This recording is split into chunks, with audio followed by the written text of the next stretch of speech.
A todos os meus amados, feliz ano novo!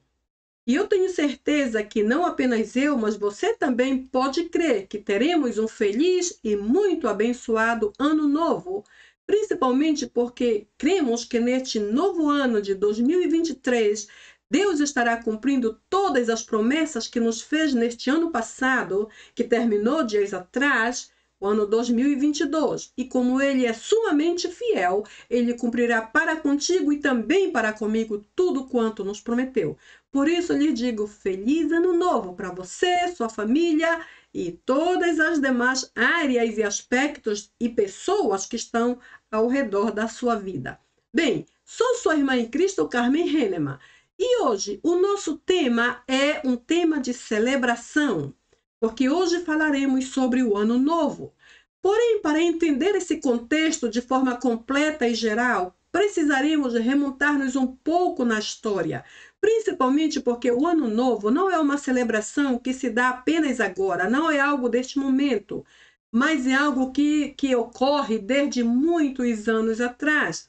Inclusive, envolve muitas outras culturas.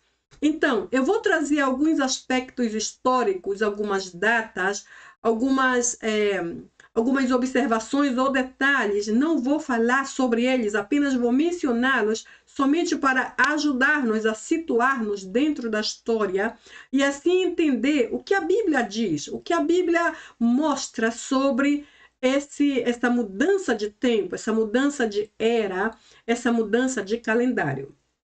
Está bem? Então, o Ano Novo no Antigo Testamento é conhecido como Rosh Hashanah.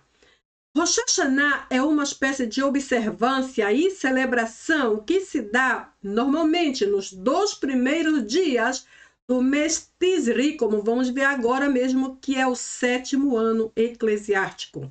Porém, antes de ir ali, vamos ver que Rosh Hashanah indica literalmente o ano novo judeu, ou novo ano judeu, traduzido como cabeça do ano, porque cabeça fala de início, certo? Então, é como o início de um novo período de tempo, que neste caso é o ano novo.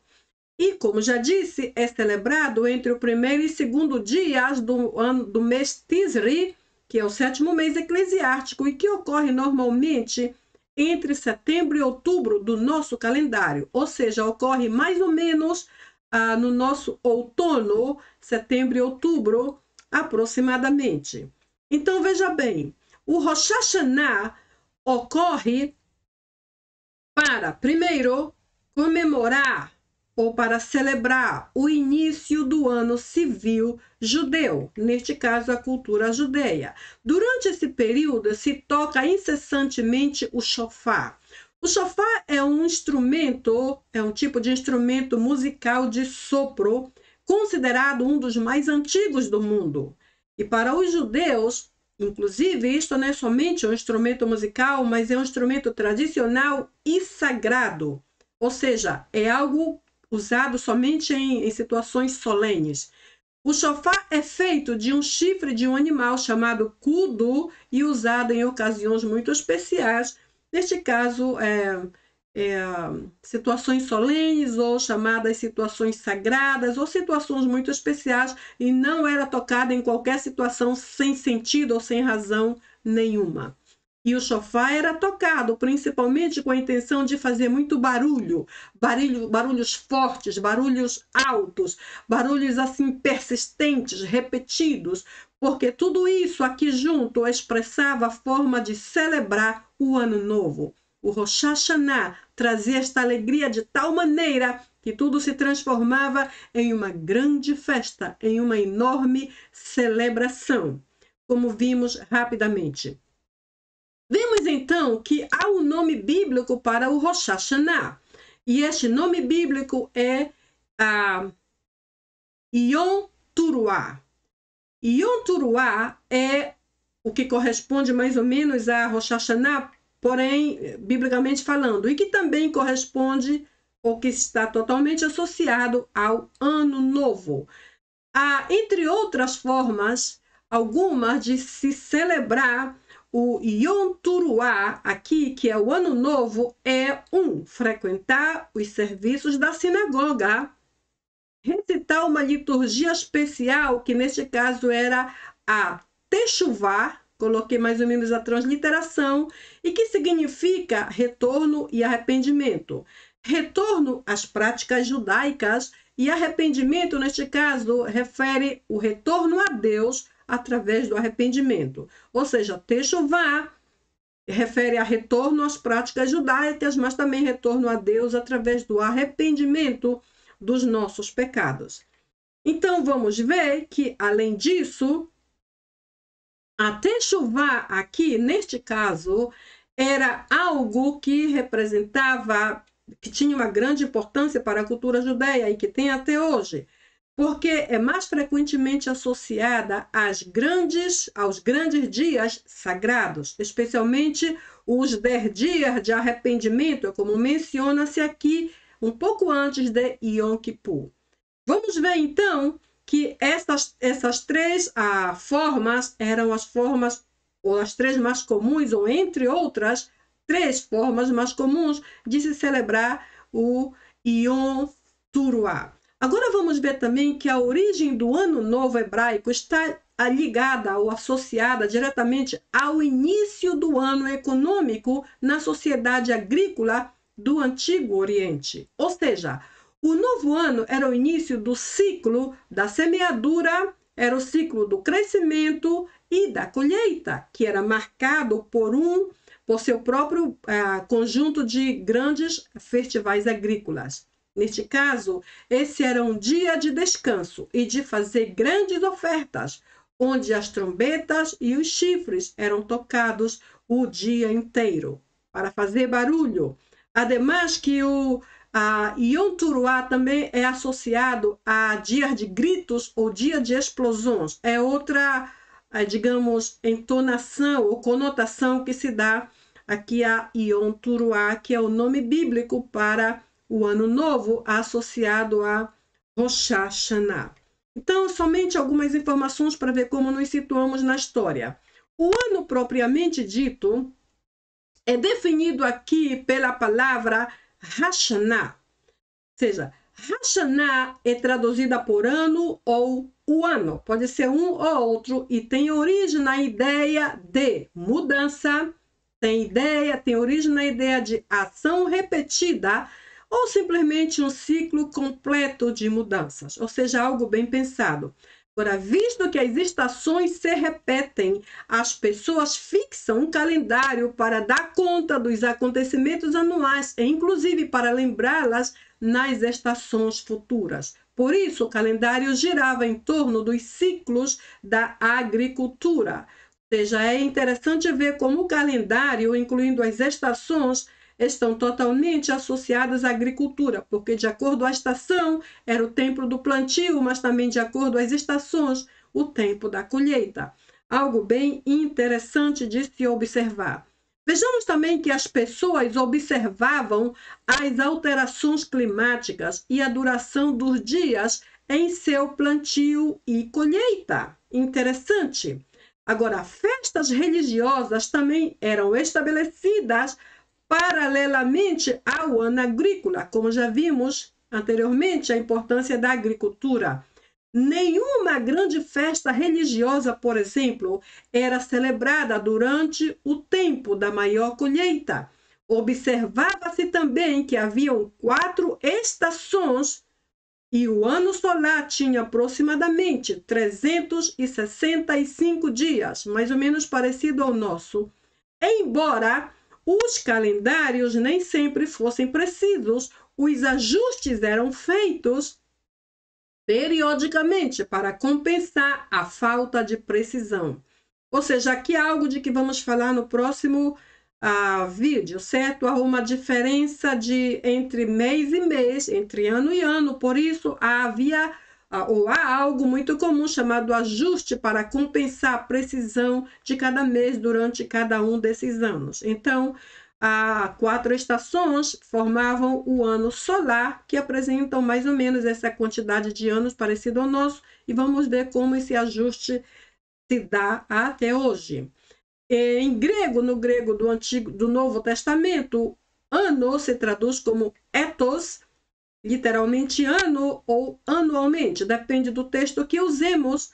Como, por exemplo, podemos averiguar isso em Lucas 2,41, é apenas uma simples referência que menciona a palavra ethos e que, de repente, aparece como ano ou anualmente, depende da versão ou da tradução que se use. Bem, no Antigo Testamento, a marcação do templo refletia principalmente os meses, as festas religiosas e o ano. Este parece que era o principal enfoque do calendário, neste caso no Antigo Testamento, para calcular, para medir o tempo e a duração dos meses, quando se davam as festas religiosas e também quanto tempo durava o ano. Agora vamos ver que, segundo a história, a nação de Israel adotou todos os 12 meses do calendário babilônico como seu calendário civil. Então, vamos ver então, aqui temos alguns deles, eu não trouxe todos porque são muitos, para não ficar um texto muito longo. Vamos ver então que o primeiro é o Nisan, depois vem o Sivan, o Elu, o Quisleu, Tebet, Tebat, e Ada, que é o 12º, número 12. Mais tarde eu vou trazer um outro slide que vou trazer todos os 12 completos, mas isso aqui é só para mencionar, para dar-lhes uma ideia mais ou menos da divisão de meses, como se chamam, e algumas referências aonde podemos encontrá-los.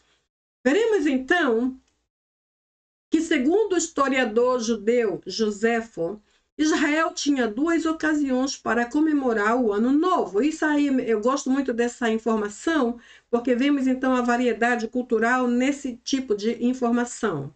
2 ocasiões. A primeira era o ano comercial, que começava no outono, 7º mês, que corresponde ao mês Tisri, que mencionei antes. Ou seja, o 7º mês ocorre dentro de setembro e outubro, que coincide mais ou menos com o nosso outono do nosso calendário. Isso aí é o comercial. Agora, a segunda ocasião é o ano religioso, que tinha início na primavera. A primavera do nosso calendário ocorre entre março e abril, então corresponde aqui. A primavera corresponde ao primeiro mês, que neste caso é o mês Nisan, certo? Como vimos aqui, o mês Nisan ocorre mais ou menos na primavera, e este é este que está mencionando bem aqui. E neste caso, veremos então que, uma vez que os meses baseavam-se no sistema lunar, que apresentam somente 29 dias e meio, ou seja, 29 dias e meio por mês, então por ano, o ano todo dava um total de mais ou menos 354 dias, com mais ou menos 9 horas, menos de 355 dias por ano, porque o mês era menos de 30 dias.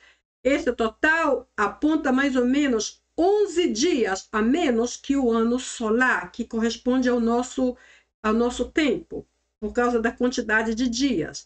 Porque o ano solar apresenta, durante o ano, 365 dias e 6 horas, ou seja, 10 dias e 21 horas menos, mais que o ano lunar. Ou seja, o sistema solar apresenta no mês essa quantidade de tempo, 29,5, então apresenta aqui 11 dias a menos que o ano solar. Neste caso, o ano solar, que esse de que acabamos de falar, apresenta 365 dias e 6 horas, então equivale a 10 dias e 21 horas, ou 11 dias, como é o que mencionamos aqui em cima, 11 dias a mais que o sistema lunar. O sistema lunar tem 11 dias menos que o solar, e o solar tem 11 dias mais que o lunar. Somente para dar-nos uma ideia mais ou menos de como era calculado isso. Bem, então, neste caso, a cada 2 ou 3 anos é necessário acrescentar um mês de 30 dias, a fim de que o final do ano corresponda sempre à mesma quantidade de tempo.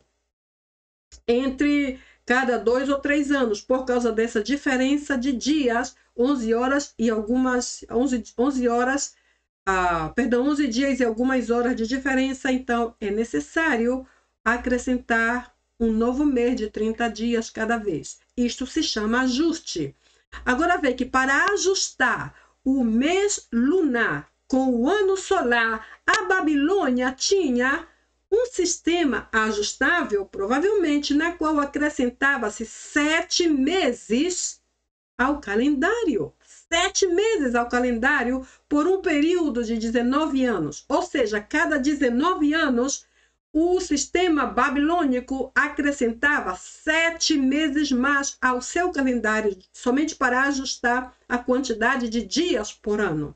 Então, se acrescentavam 7 meses a cada 19 anos, então isso resultava em uma diferença de mais ou menos 2 horas e 4 minutos aproximadamente entre um e outro no final de cada ciclo.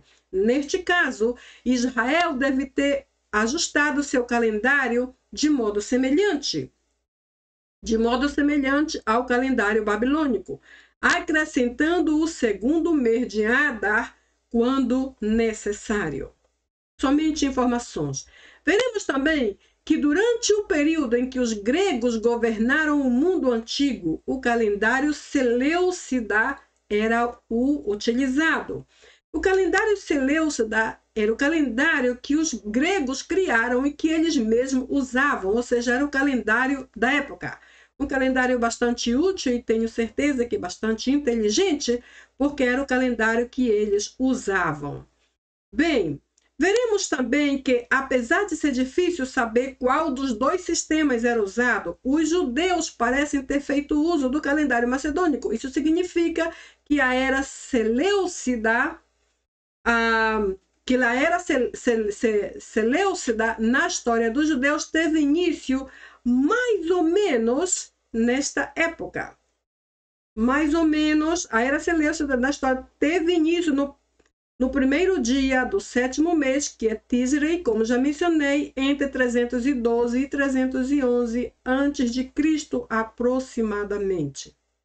Então, é somente a minha intenção aqui é apenas mencionar como os dias eram contados, como os meses eram ajustados, para que ao final a quantidade de dias por ano mais ou menos coincidisse.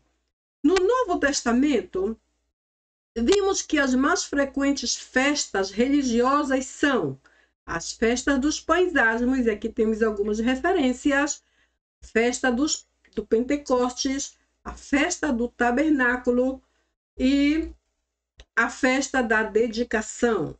Se verificamos cada uma dessas datas, veremos que é interessante ver como é que essas festas se davam. Agora, embora o Novo Testamento não faça referência ao calendário romano ou gentil, aponta, pelo menos, como se davam, em que período se davam os reinos, ou aponta os reinos de seus governantes. Um exemplo deles, por exemplo, é Lucas 3, versículo 1, que fala sobre o 15º ano do reinado de Tibério César. Ou seja, porque, repito, o calendário em si não apontava o ano, mas se centrava mais ou menos no período de duração do reinado de alguns personagens, como esses que vamos ver aqui. Então, este exemplo especifica o período de reinado de governantes na Judéia e nos territórios vizinhos, além do início do ministério de João Batista.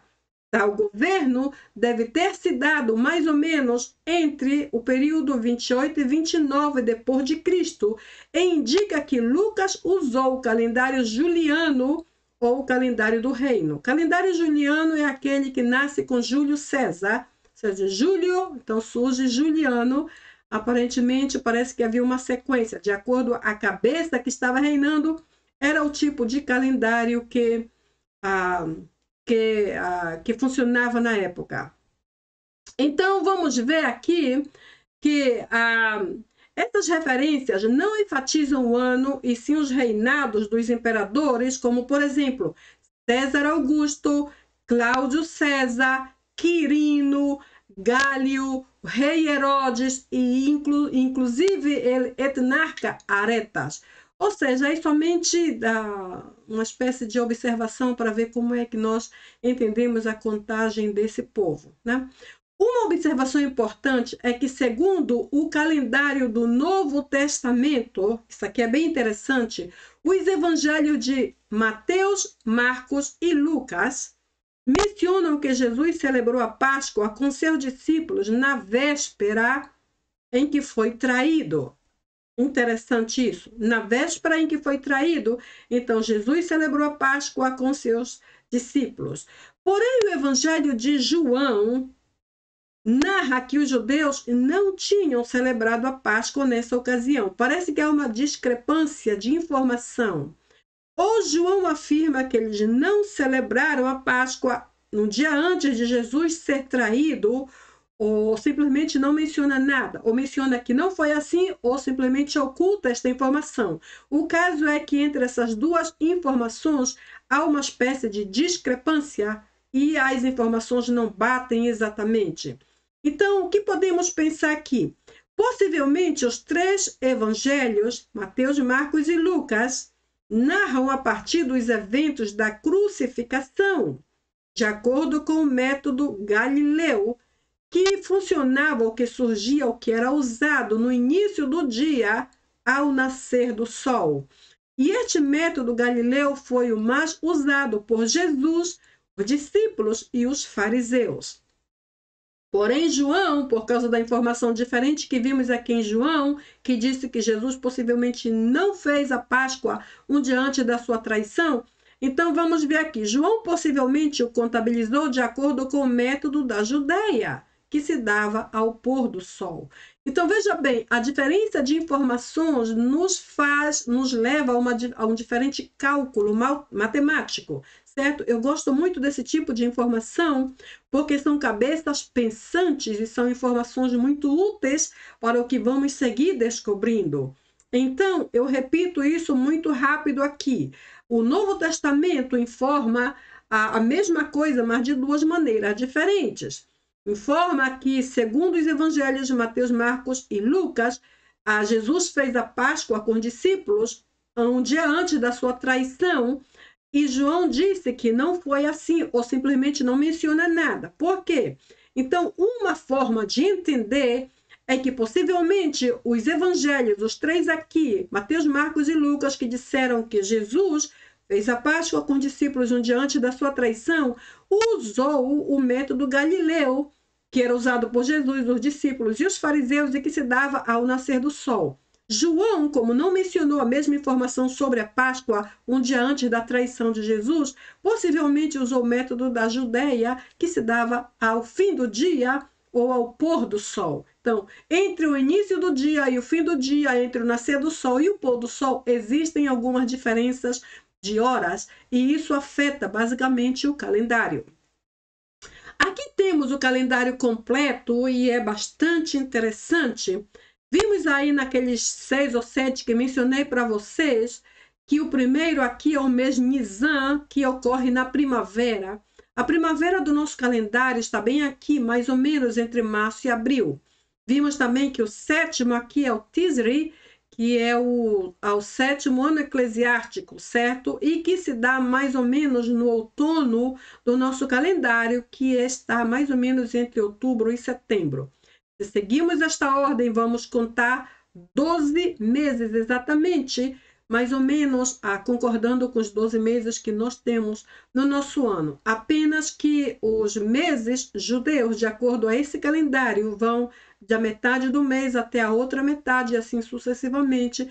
Por isso, mencionamos que o mês Nisan está na primavera, entre março e abril, e o Tisre está no outono, entre setembro e outubro. Ou seja, está na metade de um para a metade do outro. Mas eu gosto muito desta informação, porque isso também nos dá fontes para descobrir outros aspectos da contagem do tempo dentro da cultura judia. Agora, a minha pergunta simples e básica para você é esta: o que você plantou no ano passado? Pergunto isso porque nós já sabemos que o que plantamos, isso colhemos, certo? A Bíblia diz em Gálatas, capítulo 6, versículo 7, tudo que o homem semear, isto também ceifará. Então, baseando-nos neste versículo, eu pergunto, o que plantamos? O que você plantou? O que será que eu plantei no ano passado? O que será que plantamos? O ano de 2023 será a colheita do que foi plantado no ano 2022. O ano 2022 terminou dias atrás, certo? Uma semana atrás, mais ou menos. Então, o que será que plantamos? Porque de acordo com o que plantamos, de acordo com as sementes que foram plantadas, é a colheita que devemos esperar neste novo ano de 2023. Tudo o que fizemos representou sementes, certo? Plantamos sementes que cresceram e aprofundaram raízes e agora vamos começar a colher. Esse mesmo plantio que foi feito agora será colhido não mais como sementes, mas como frutos da semente que plantamos. Então, se plantamos algo positivo, receberemos na mesma medida. Se for negativo, de igual maneira, porque de nenhuma forma podemos plantar algo e colher algo diferente. Então, eu trouxe aqui essa imagem bastante conhecida que diz: quem sabe o que planta não teme a colheita. Ou seja, se nós plantamos perdão, isso é o que vamos colher neste novo ano. Se nós distribuímos, se compartilhamos muitas coisas, certamente nos farão a mesma coisa este ano. Se nós plantamos paz, expressão de amor, é o que vamos colher. O caso é que dependendo da semente que plantamos, das sementes que você plantou e que eu plantei, não devemos colher, não devemos temer. Se plantamos o que é positivo, segundo a vontade de Deus, o que a Bíblia nos lidera, nos manda, nos mostra fazer, não teremos medo da nossa colheita, certo?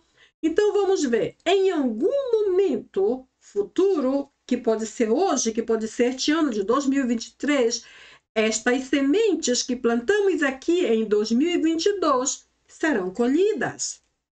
Qual foi então o tipo de semente que plantamos? Que qualidade teve a semente que plantamos nesse ano passado de 2022? Então aqui eu marquei pelo menos 3 importantes palavras. Primeiro, a colheita. Todos queremos colher algo, porém depende do tipo de semente que plantamos. E então, de acordo ao tipo de semente, será a qualidade da nossa colheita.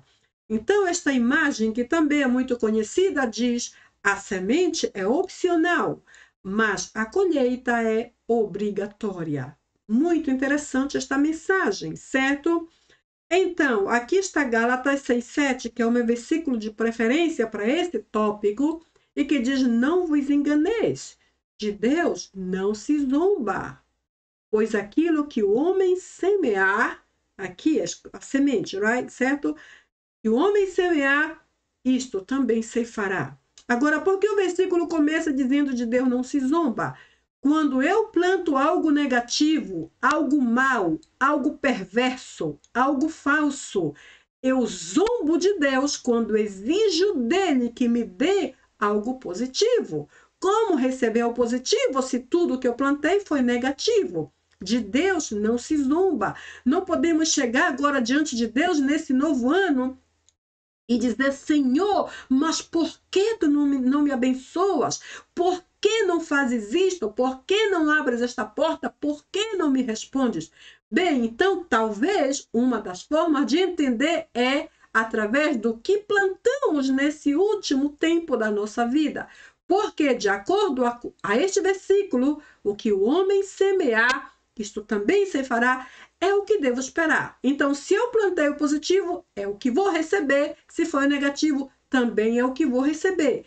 E se nós nos atrevemos a colocar-nos arrogantes e brigar com Deus porque só recebemos o que não é bom ou não recebemos nada, isso é uma forma de zombar, de desrespeitar, de duvidar, de ofender a Deus, porque Ele já disse na sua palavra: o que plantas, isto colhe. O que o homem semear, isto se fará. Então, não podemos dizer nada mais de acordo a semente que plantamos, vai ser a nossa colheita. Somente para ajudar-nos a meditar um pouco no que estamos pensando. Então, para o nosso novo ano, que promessas temos para colher do nosso Deus? Como será que podemos dizer, Senhor Jesus, eu espero isto, isto, isto? Que será que o Senhor nos diz para mim e para ti neste novo ano? Então, vamos ver aqui alguns versículos poderosos. Antes eu quero mencionar para vocês que a Bíblia menciona cerca de 8.000 promessas bíblicas, todas pessoais, ou seja, todas para você. Pessoais é quando é algo direto de Deus para o homem. Não são promessas nacionais, por exemplo, não são promessas para toda a nação. Não, são promessas para mim em particular, são promessas para ti, por isso se chamam pessoais, de pessoa a pessoa, neste caso entre Deus e nós, Deus o Todo-Poderoso e nós que somos pessoas ou seus filhos. Então aqui vamos ver mais ou menos que temos cerca de 8.000 promessas. É muita coisa. E todas falam de diferentes áreas, diferentes aspectos da nossa vida. Irmãos queridos, nós temos todo esse respaldo, temos todo este suporte, temos toda esta fonte, temos este mundo de bênçãos, esta imensa fonte de bênçãos, resumido aqui em 8.000 promessas, todas pessoais, que não são promessas nacionais, não são promessas políticas, nem mesmo ministeriais, mas são promessas pessoais, tipo aquela que diz, não temas porque eu estou contigo, eu te ajudo, eu te amo, eu te chamei, eu te escolhi, ou seja, a palavra de Deus para nós especificamente. Não há ninguém mais entre nós e Deus, somente sua palavra que nos conecta profundamente a Ele. Por isso são promessas pessoais.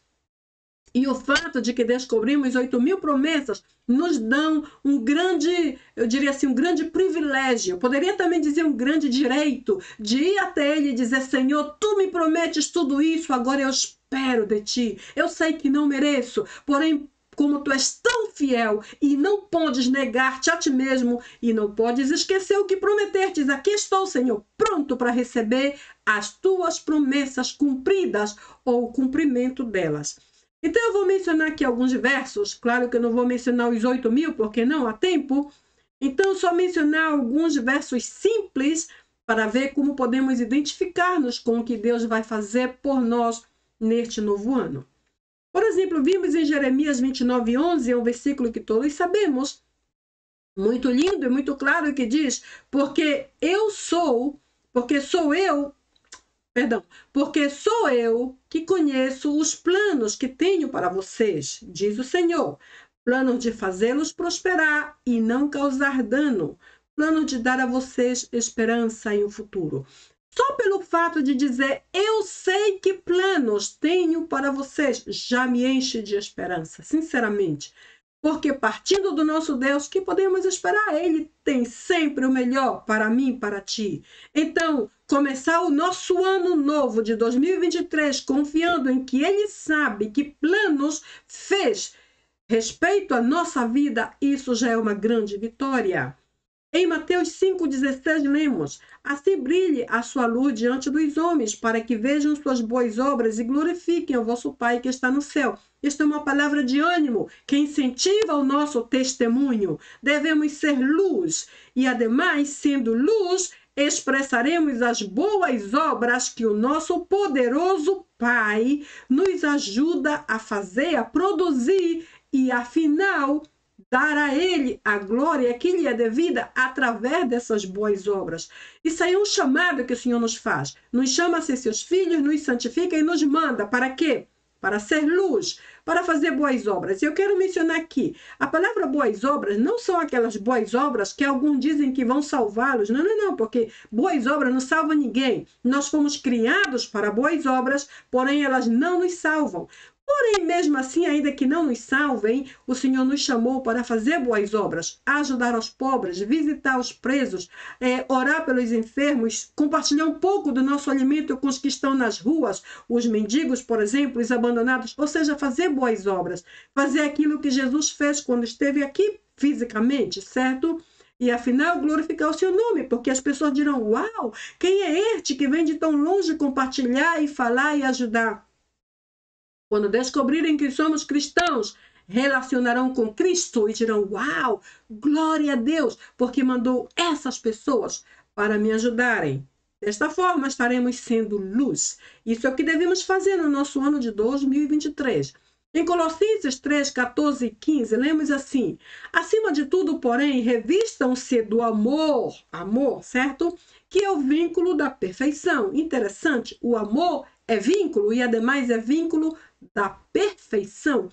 Tudo pode se tornar perfeito quando o vínculo, quando o elo que liga, que associa, é o amor. Que a paz de Cristo seja o juiz em seu coração, ou seja, outra versão disso, o árbitro. Eu gosto mais desta versão, o árbitro em vosso coração, visto que vocês foram chamados para viver em paz. Por isso fala aqui adiante de amor, para viver em paz como membros de um só corpo e sejam agradecidos. Eu vejo muitas coisas aqui.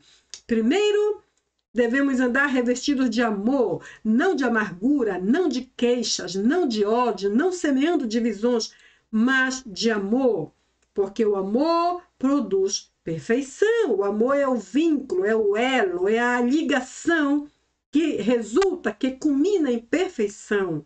Se fizermos assim, então a paz de Cristo guardará o nosso coração como árbitro. O árbitro é aquele que apita, né? Num jogo, por exemplo, de futebol, apita e aquele apito dá um sinal. Ou é uma falta, ou é um pênalti, ou é um zero, ou é uma expulsão de campo, seja lá o que for. O árbitro tem a autoridade máxima, através daquele simples apito, comunicar uma poderosa e clara mensagem.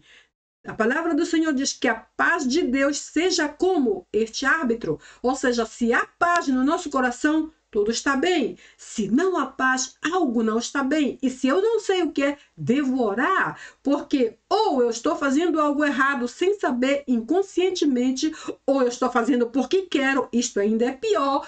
Ou então alguém está ofendido comigo porque eu disse algo, porque eu expressei algo sem perceber, e então a paz se vai do meu coração. Eu devo orar e o Senhor pode trazer à minha mente: oh, aquilo sucedeu, vai lá, fala com aquela pessoa, explica, pede perdão, ora com ela. Ou seja, a paz de Deus funciona literalmente como um árbitro que apita, e quando apita aquele apito vermelho, bum, parece o sinal de trânsito, certo? A luz do trânsito. Quando está verde, passamos. Quando está vermelho, bum, paramos aí. E quando está amarelo, colocamos em alerta, alguma coisa não vai bem, devemos observar o que é.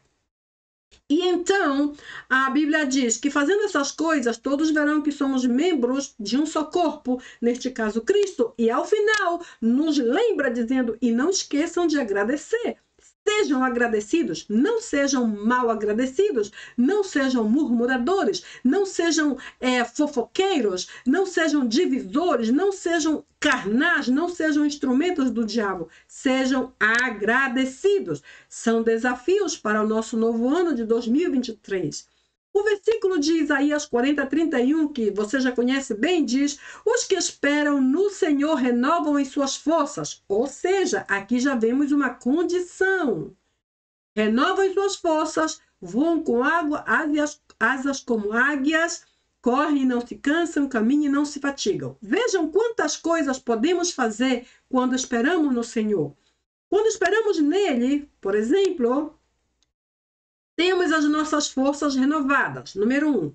Número 2, voamos alto como águias. Número 3, corremos e não nos cansamos. Número 4, caminhamos e não nos fatigamos. Porém, para ter essas 4 bênçãos todas juntinhas e bonitinhas, o que é que a gente tem que fazer? Esperar no Senhor. Esta é a condição. Assim que para o ano de 2023, para o nosso novo ano, o Senhor Jesus nos diz assim: não esqueçam de esperar em mim. Se vocês esperam em mim, renovarão suas forças uma atrás da outra. Vocês nunca vão se sentir exaustos. 2, voarão bem alto em teus projetos, em teus sonhos, em teus planos, em teu chamado. Vais voar bem alto. 3, vais correr, correr, não importa a velocidade, e não vai te cansar. E vais caminhar e caminhar, e não vais te fatigar. Ou seja, não vai faltar força, não vão faltar as energias, o teu vigor não vai terminar, a tua saúde não vai falhar, porque tu esperas no Senhor. Esta é a condição principal para o nosso ano de 2023. Aqui o versículo de Tiago 4, 3 a 17, é um pouquinho grande, eu só vou ler rápido, que diz: atendei agora vós que dizeis, hoje ou amanhã iremos para a cidade tal, e lá passaremos um ano e negociaremos e teremos muitos lucros. Esses são nossos sonhos, certo?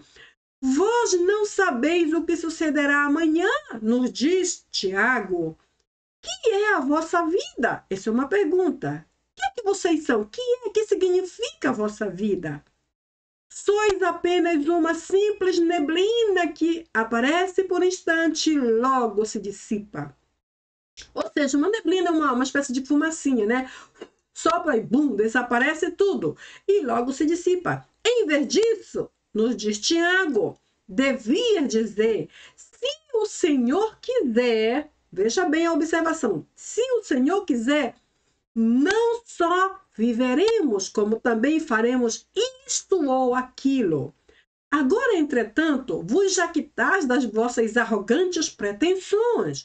Ou seja, veja bem que essa parte aqui está associada com a parte anterior.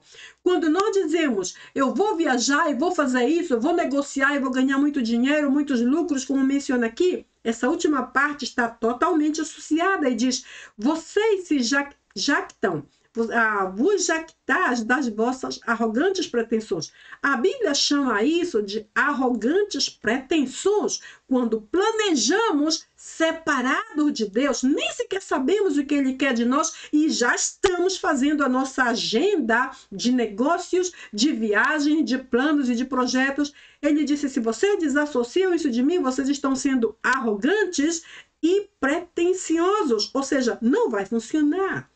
Toda jactância semelhante a essa é maligna. Aí sim que a coisa fica feia, né?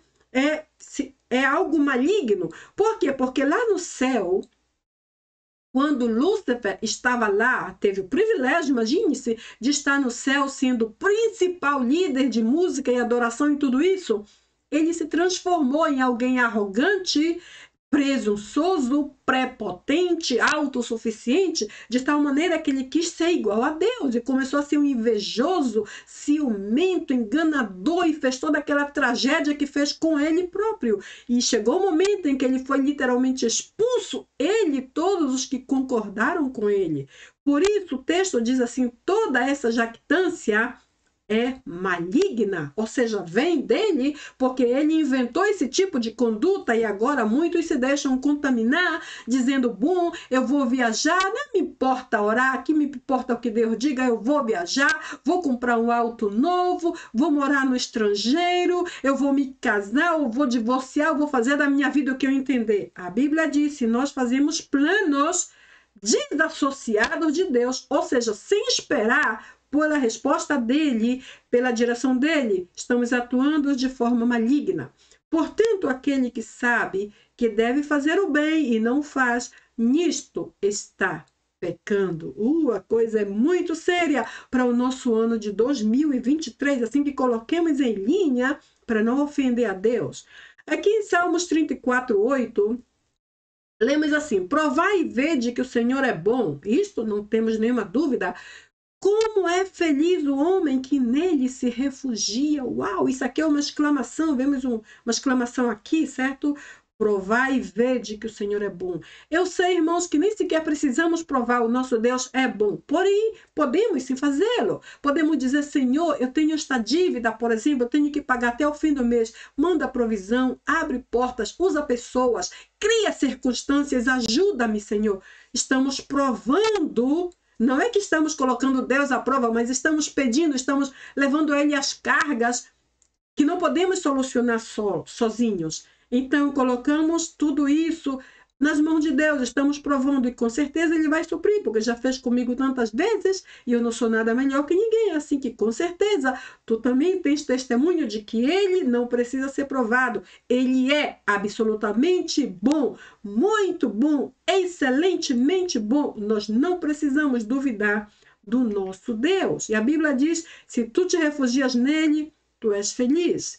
E o último versículo que eu trago aqui é Provérbios 3, de 5 a 6, que diz: confie no Senhor de todo o teu coração e não te apoies em teu próprio entendimento.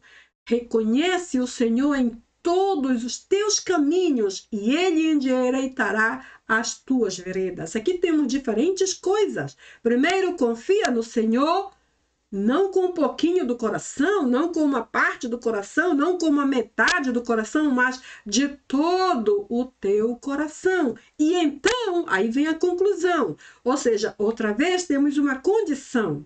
A condição é confiar no Senhor de todo o nosso coração, 100% no Senhor. E então, veremos os resultados aqui, certo?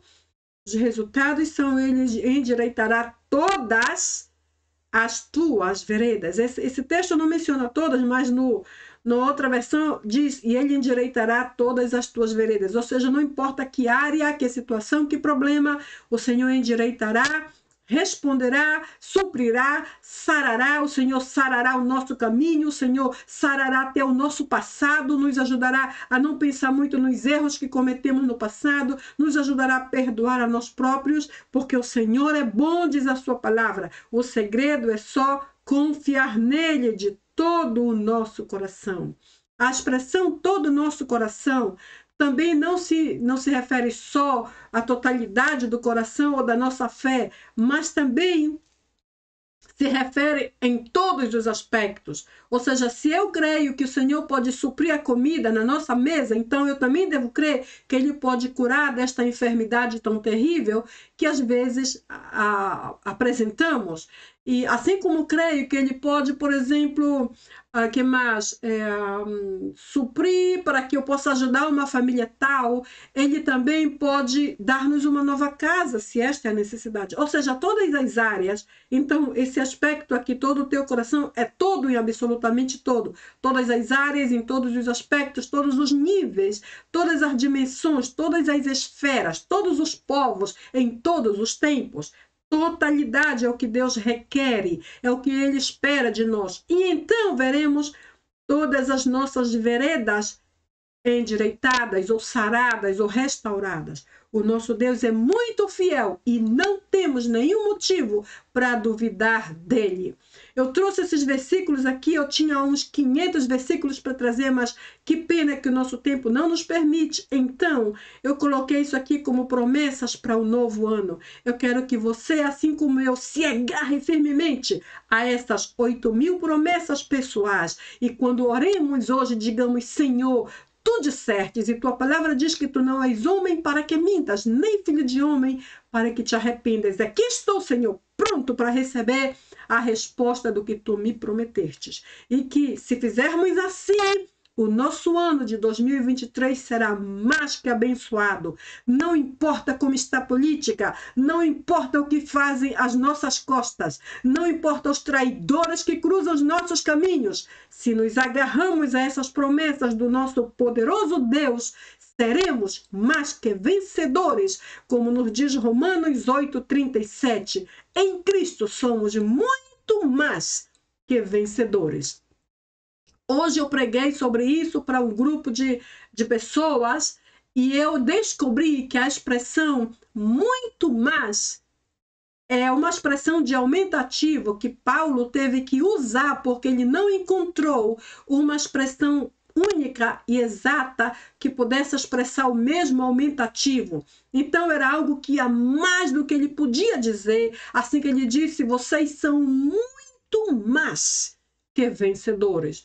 Ou seja, só o fato de ser vencedor já é grande coisa. Ser muito mais é super, super, super bênção. E Paulo queria mostrar a grandiosidade desta vitória de Cristo. Por isso nos disse desta forma, não encontrando mais palavras para explicar a grandeza desta vitória, disse, vocês são não apenas vencedores, mas muito mais que vencedores. Isso é o que o Senhor nos promete através de todos esses versículos para esse novo ano. Desta forma, se eu e tu cremos nessas promessas, irmãos, o nosso ano será realmente feliz. Aí sim temos razão para dizer feliz ano novo, porque o nosso Deus jamais falha. Amém? Eu sei que tu crês nisso. Então, eu te agradeço infinitamente por estar comigo até aqui e eu creio que todos, sem exceção, podemos ter um ano muitíssimo abençoado e plenamente feliz, debaixo da paz do nosso poderoso Deus. Obrigada por estar comigo até aqui. É sempre uma bênção compartilhar contigo. É um privilégio começar o nosso ano na presença do nosso Deus, não é verdade? Desfrutemos então de todas as bênçãos que Ele já tem reservadas para nós. E desta forma, então, nos vemos no próximo vídeo. E Deus te abençoe muito, hoje e para todo sempre. Amém? Amém. Tchau.